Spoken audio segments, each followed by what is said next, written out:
I realized I'm gonna make a mix-in, and I realized I should probably film it. So I'm gonna do, my mix-in is gonna be flaxseed and chia seeds, and it doesn't really add any flavor. It just adds good nutrients and a lot of fiber, and I want my bread to be really healthy for my diet. So because I'm adding the protein, I'm adding all of this good stuff to add fiber.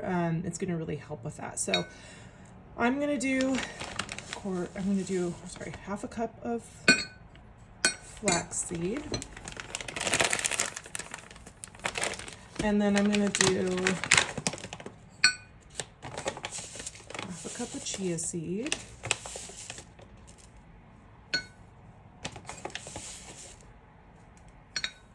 Oh, I should probably get a bigger container. Yeah, that's not enough. Okay, so I'm just gonna dump it in here. And then I'm gonna use, so I have a half a cup of each, so this is a cup total. And I'm just gonna do a 1-to-1 ratio of my seeds and my water, which looks kind of gross because it's got flaxseed in it, but so this is a cup of water, and I'm just going to dump that in, and then I'm gonna mix it up, and it should make sort of a thick paste. This is maybe not as thick as I would expect at the moment, but again, you know, as you have noticed, I'm sort of a whatever kind of bread cook. So I'm going to leave this because these are both really, they'll really absorb a lot.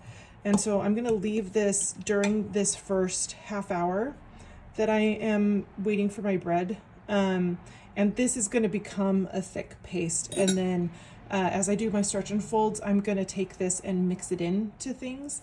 And that's going to give it, because I'm lightly hydrating this, and I'm not kind of over hydrating it.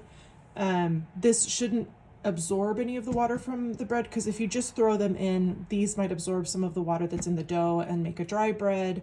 If you over soak these, then they could end up adding too much water to the dough, and then you could end up with bread that's really hard to work with. It may bake up okay, but it's not going to be the kind of loaf you want. So I'm doing 1-to-1. I'm going to let it turn into sort of like a thick paste of seeds, and then you'll see I'm just gonna go crazy dumping it in, because I like to have all of my mix-ins mixed in really early. Also, I don't know if you can see how much it is, but there's a little more dough than there is mix-ins here. This is a lot. This is a lot. Normally when you do mix-ins, you wouldn't do this much.